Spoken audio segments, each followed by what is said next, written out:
உங்கள் வீடு கட்டுறதுக்கு மெயினாக ஒரு கான்ட்ராக்டர் செலக்ட் பண்ணணும். ஸோ நிறைய பேருக்கு வந்து ஒரு கான்ட்ராக்டர் செலக்ட் பண்ணுறது எப்படி அப்படின்றதே ஒரு பெரிய டவுட்டாக இருக்குது. ஸோ ஒரு கான்ட்ராக்டர் எப்படி செலக்ட் பண்ணணும், அவங்கள எந்த க்ரைட்டீரியாவில் செலக்ட் பண்ணணுன்ற டீட்டெயில்ஸ் நான் சொல்கிறேன், நோட் பண்ணிக்கோங்க. ஃபஸ்ட்டு விஷயம் வந்து கான்ட்ராக்டருக்கு கம்பல்சரி மினிமம் ஒரு 5 to 10 இயர்ஸ் எக்ஸ்பீரியன்ஸாவது இருக்கணும்.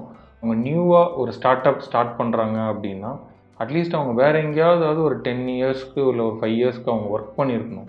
ஸோ அந்த டீட்டெயில்ஸ் கண்டிப்பாக பார்த்துக்கோங்க. அப்போ தான் அவங்களால வந்து உங்களோட ப்ராஜெக்ட் வந்து கம்ப்ளீட்டாக அதை முடிச்சுட்டு வெளியில் வர முடியும். செகண்ட் வந்து ஒரு கான்ட்ராக்டருக்கு வந்து முக்கியமான விஷயம் என்னென்னா, அவங்க வந்து கோஆர்டினேட் பண்ணணும். கோஆர்டினேட் யாருன்னா ஆர்கிடெக்டை கோஆர்டினேட் பண்ணணும், ஒரு ஸ்ட்ரக்சரல் இன்ஜினியர்கிட்ட கோஆர்டினேட் பண்ணணும், அப்புறம் அவங்களோட சீனியர் இன்ஜினியர்ஸ்கிட்ட கோஆர்டினேட் பண்ணணும். ஸோ இந்த கோஆர்டினேஷன் இருக்கணும் மெயினாக.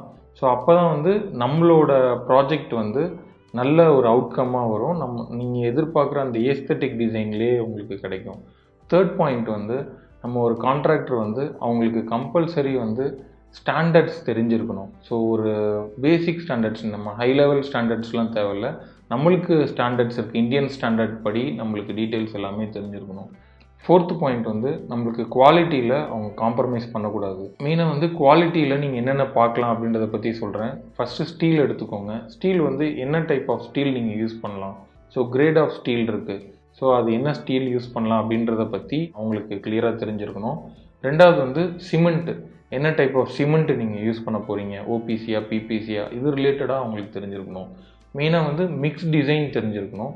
மிக்ஸ் டிசைன் வந்து என்னென்ன கிரேட் ஆஃப் கான்க்ரீட் நீங்கள் யூஸ் பண்ண போகிறீங்க, என்ன மிக்ஸ் ரேஷியோவில் நீங்கள் அதை மிக்ஸ் பண்ண போகிறீங்க அப்படின்ற டீட்டெயில்ஸ் வந்து அவங்களுக்கு கிளியராக தெரிஞ்சிருக்கணும். க்யூரிங் வந்து ஒரு ஸ்ட்ரக்சருக்கும், இப்போ பிரிக் ஒர்க்குக்கு ஒரு டைப் ஆஃப் க்யூரிங் இருக்கும், ஸ்ட்ரக்சர் ஒர்க்குக்கு ஒரு டைப் ஆஃப் க்யூரிங் இருக்கும். க்யூரிங் வந்து ப்ராப்பராக வந்து நம்ம ஒரு நோட் மாதிரி போட்டு அதில் நம்ம அதை மெயின்டைன் பண்ணிகிட்டே வந்து நம்ம செக் பண்ணிக்கலாம். கான்ட்ராக்டரோட பெனிஃபிட் பற்றி சொல்கிறேன் ஃபஸ்ட்டு. கான்ட்ராக்டர் வந்து நீங்கள் இன்கேஸ் வந்து ஒரு ஒர்க்கில் இருக்கீங்க அப்படின்னா, ஒரு கான்ட்ராக்டர் என்ன பண்ணுவாங்கன்னா, கம்ப்ளீட்டாக இவங்க எல்லாரையுமே கோஆர்டினேட் பண்ணி அந்த ப்ராஜெக்ட் எக்ஸிக்யூட் பண்ணி கொடுக்குறவங்க தான் கான்ட்ராக்டர். ஸோ இதில் வந்து நிறைய டைப்ஸ் இருக்குது நம்மளுக்கு. மெயினாக கான்ட்ராக்டர்ஸ் பார்த்தீங்க அப்படின்னா ஒரு ப்ரைஸ் ரேஞ்சஸில் டிஃப்ரென்ஸ் ஆகும். ஸோ அது எல்லாமே வந்து நம்ம டீட்டெயிலாக பார்க்கணும். மெயினாக வந்து மக்கள் என்ன பண்ணுவாங்க அப்படின்னா, நான் இது வரைக்கும் பார்த்த கிளைண்ட்ஸ் எல்லாருமே end value, total project cost எவ்வளோ அப்படின்றது தான் பார்ப்பாங்க. நம்ம ரைட் ஃப்ரம் த பிகினிங்லேருந்து நம்ம பார்க்கணும், எதுக்காக போட்டிருக்கோம்.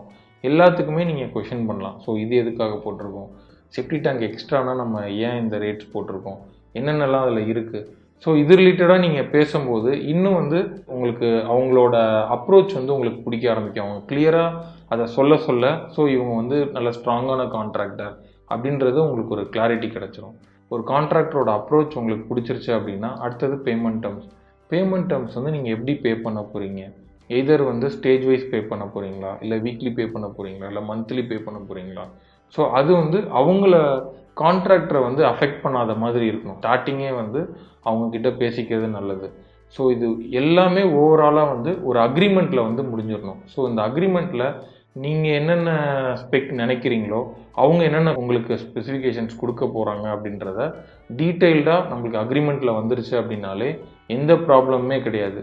ஸோ கிளாரிட்டி வந்து 2 பேர் சைட்லேயும் இருக்கணும், கான்ட்ராக்டர் சைட்லேயும் இருக்கணும், கிளைண்ட் சைட்லேயும் இருக்கணும். இப்போ கான்ட்ராக்டர் பற்றி உங்களுக்கு ஒரு ஐடியாஸ் கிடச்சிருக்கும். இப்போ இன்கேஸ் உங்களோட வீட்டுக்கு வந்து ஒரு கான்ட்ராக்டர் நீங்கள் செலக்ட் பண்ணோம் அப்படின்னு நினைக்கிறீங்க அப்படின்னா, இந்த பாயிண்ட்ஸ் படி இருக்கிறாங்களா அப்படின்றத செக் பண்ணிக்கோங்க. இது தவிர உங்களுக்கு வேறு ஏதாவது பாயிண்ட்ஸ் தேவைப்படுது அப்படின்னா கீழே இருக்க நம்பருக்கு கான்டாக்ட் பண்ணுங்கள். தேங்க்யூ.